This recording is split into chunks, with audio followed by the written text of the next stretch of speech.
Se só existiam Adão, Eva e seus filhos, então responda com honestidade. Com quem Caim se casou? Não fuja da pergunta, porque ela não é curiosidade infantil, é uma tensão real dentro do texto bíblico. Se foi com a própria irmã, Deus permitiu algo que mais tarde ele mesmo proibiu? Isso não parece contraditório? E se não foi irmã, de onde surgiu outra mulher? Se a humanidade estava no começo? Essa dúvida já fez muita gente questionar a coerência da fé. Alguns ignoram, outros inventam respostas apressadas. Mas quase ninguém tem coragem de encarar o texto com maturidade e profundidade. E é exatamente isso que vamos fazer agora. Abra sua mente e seu coração. O que está em jogo não é apenas a esposa de Caim.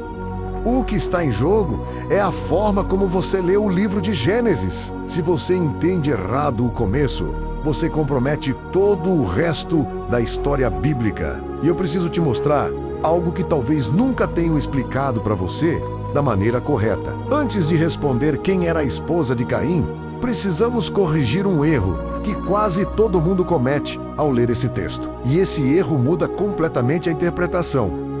O problema não começa em Caim.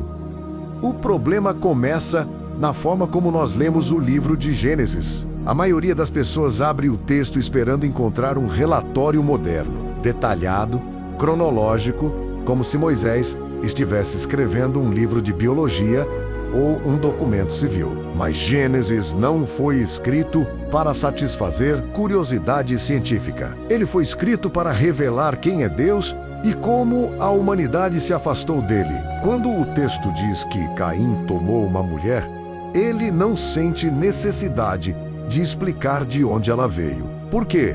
Porque o foco da narrativa não é a composição demográfica da Terra, é a linha espiritual da história. Nós ficamos obcecados com o detalhe que o autor não quis enfatizar. Esse é o erro. Ler um texto antigo com expectativas modernas. Exigir que ele responda perguntas que não eram a intenção principal da revelação. E quando fazemos isso, criamos uma crise que o texto nunca criou. Se você ajustar a lente, a tensão começa a diminuir. Mas ainda existe algo mais profundo aqui. Existe uma diferença entre descrição e aprovação que precisa ser entendida. Existe algo que precisa ficar muito claro. A Bíblia muitas vezes descreve acontecimentos sem, naquele momento, declarar se está aprovando ou não aquela prática. Nem tudo que aparece na narrativa significa que Deus estava estabelecendo aquilo como padrão eterno. No início da humanidade,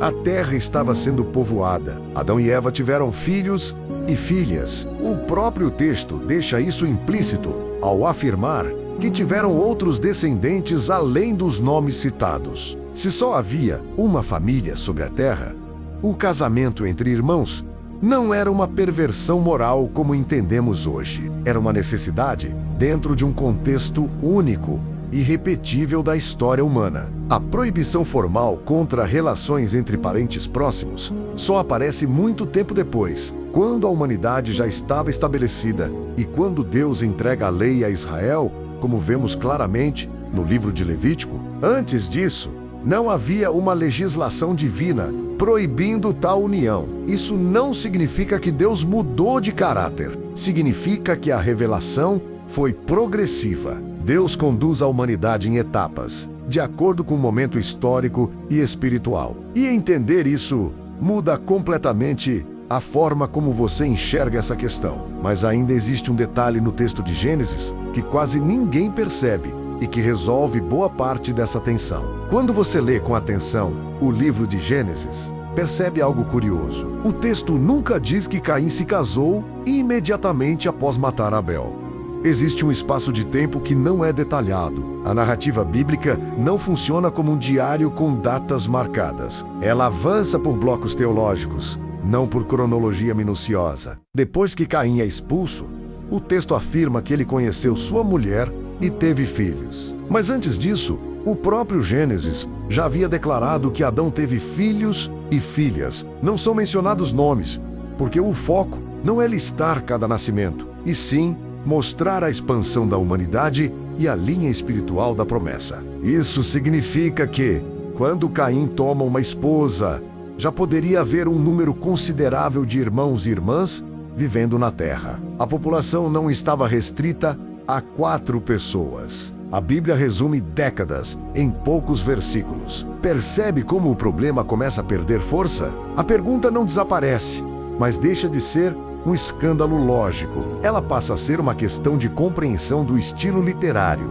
e do contexto histórico. E agora vem a parte que realmente desafia nosso coração moderno, porque a resistência que muitos sentem não é apenas intelectual, é moral. Se a ideia de Caim ter se casado com uma irmã te causa desconforto, isso é compreensível. Nós fomos formados dentro de uma estrutura moral onde esse tipo de relação é corretamente proibido. Mas aqui está a pergunta honesta. Estamos reagindo ao texto ou estamos projetando sobre ele a nossa realidade atual? Hoje, existe uma proibição clara. Existe degeneração genética acumulada ao longo de milhares de anos. Existe legislação divina explícita registrada depois. Mas no início da humanidade, o cenário era outro. A criação ainda estava próxima de sua origem. A estrutura familiar era a única possível para a multiplicação da espécie. Julgar aquele momento com as categorias de hoje cria uma falsa contradição. Deus não estava promovendo imoralidade. Ele estava estabelecendo a continuidade da vida humana dentro de um contexto único, que nunca mais se repetiria. Perceba algo profundo. A Bíblia mostra um Deus que conduz a história em etapas. Ele não muda de caráter, mas estabelece princípios de acordo com o desenvolvimento da humanidade. Isso não enfraquece a santidade de Deus, revela sua sabedoria. E agora precisamos dar um passo além, porque a pergunta não é apenas se Deus permitiu. A pergunta é, o que essa permissão temporária revela sobre o plano maior, que estava sendo construído desde o início? Quando você entende que a união de Caim com alguém da própria família estava dentro de um contexto inicial e único da humanidade, algo maior começa a aparecer. O foco nunca foi o casamento em si. O foco sempre foi a continuidade da história humana, mesmo depois do pecado. Caim tinha acabado de cometer o primeiro homicídio. O pecado já havia manchado a terra. Mesmo assim, Deus não interrompe a história ali. Ele não destrói a humanidade naquele ponto. Ele permite que a vida continue. Isso revela algo poderoso sobre o caráter divino. Juízo existe, mas a graça caminha junto. A esposa de Caim não é um detalhe embaraçoso. Ela é prova de que Deus decidiu preservar a raça humana apesar da queda. O plano não foi cancelado por causa do erro. A linhagem continuou. A história avançou.